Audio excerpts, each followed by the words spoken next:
Hi everyone, welcome back to my channel. This is Living in Bend, Oregon, and today I have another fun one for you. I'm talking today on the differences between the east and west side of Bend, and we're getting started right now.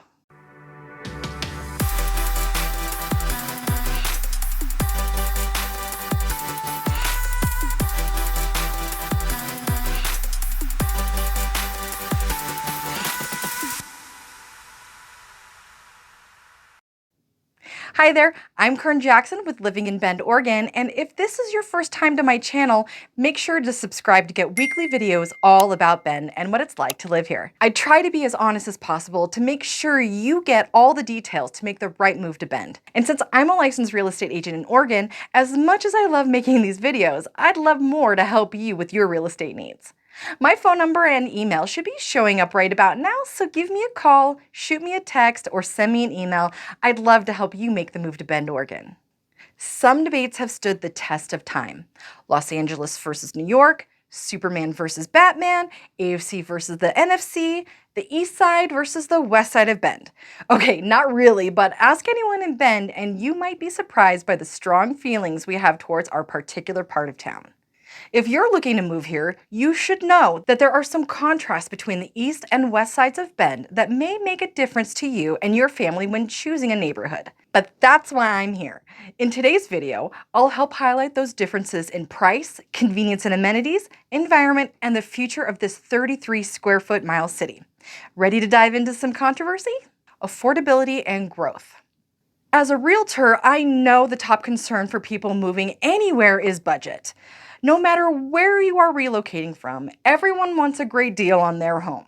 When it comes to the great debate, the winning side depends on how deep your pocketbooks are. The west side of Bend is well established at this point. There's not a whole lot of growth except for Century West and its ongoing developments. It's also a highly desirable area because of other aspects I will mention in a bit. Because of that, the median price for a home on the west side of Bend is $880,000. The majority of homes on the west side were either custom builds or complete high-end remodels that end up sending the price per square foot soaring. Are they gorgeous? Absolutely. Are they worth it? That's entirely up to you.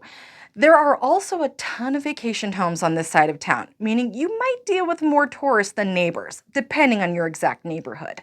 In contrast to the west side is the spacious and ever-growing east side of town. Using 97 as the divide, the east side of Bend is substantially more affordable than the west side of town, with a median price of $526,000.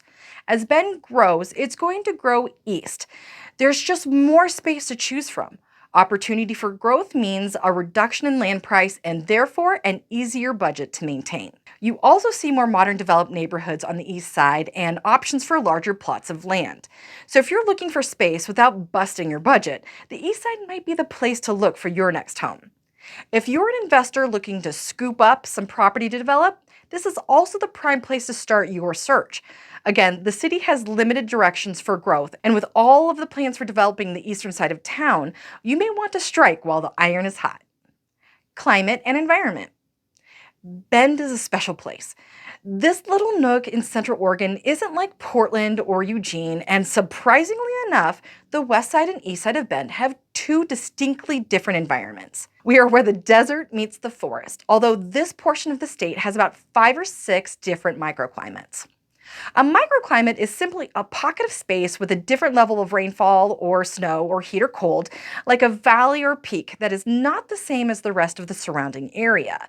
There are spots in Bend that get more rain or frost at night or are drier than the rest of the adjacent climate. Let's start this great debate over on the east side. The east side of Bend is the picture of high desert climate. Far from the rainy days on the state's coast, this portion of Bend sees very little rain, and most moisture comes in the form of snow during the winter months. Gardening here is a bit of a challenge. Known for its junipers, sagebrush, and bitterbrush, the east side of Bend does not have robust growing conditions. This area is great for any homeowner who doesn't want to maintain their lawns or landscaping as much. But it is hard for any green thumbs to feel successful outside of a container garden.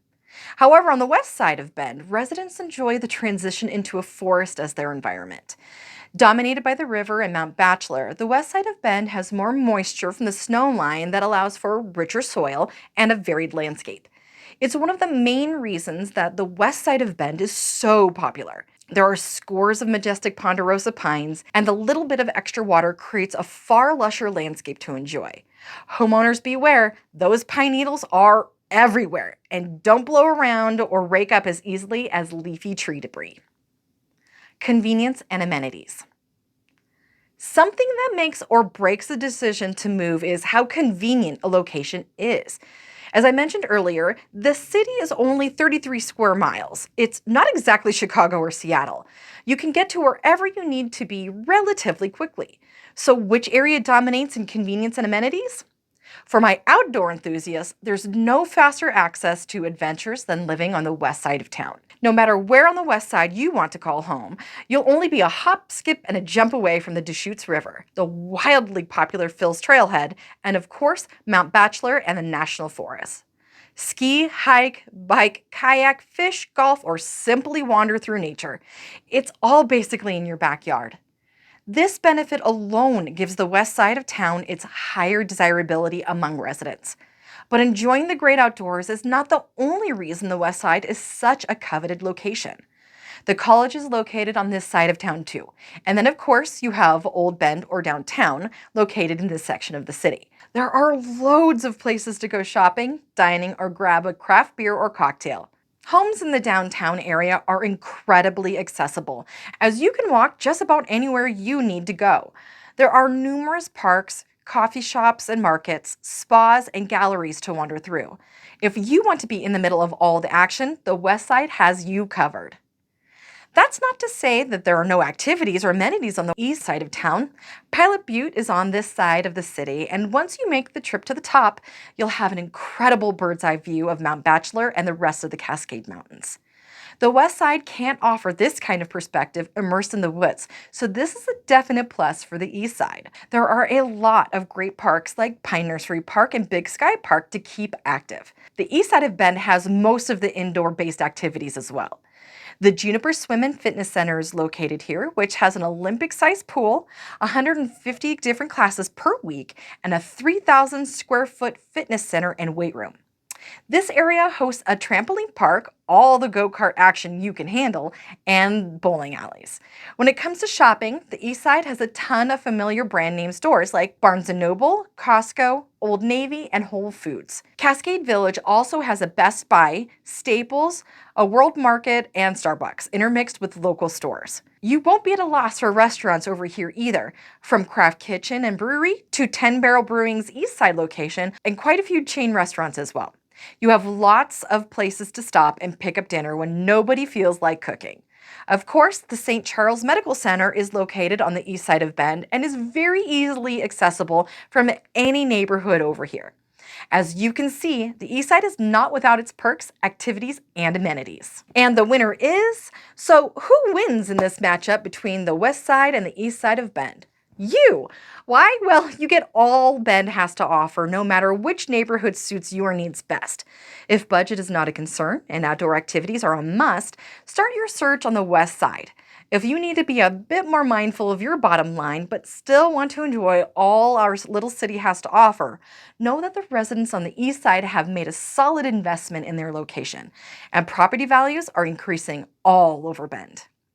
Regardless of where you land, you've got a realtor who knows Bend forwards, backwards, and in between. I am always here to answer any of your most pressing questions to help you successfully find your first or forever home.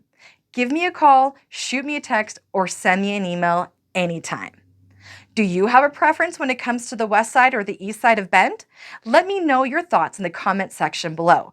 And remember, if you want to know more about Bend in general, like this video and subscribe to my channel to keep up to date with all my latest content. Thanks so much for checking in today, and I'll see you in the next one.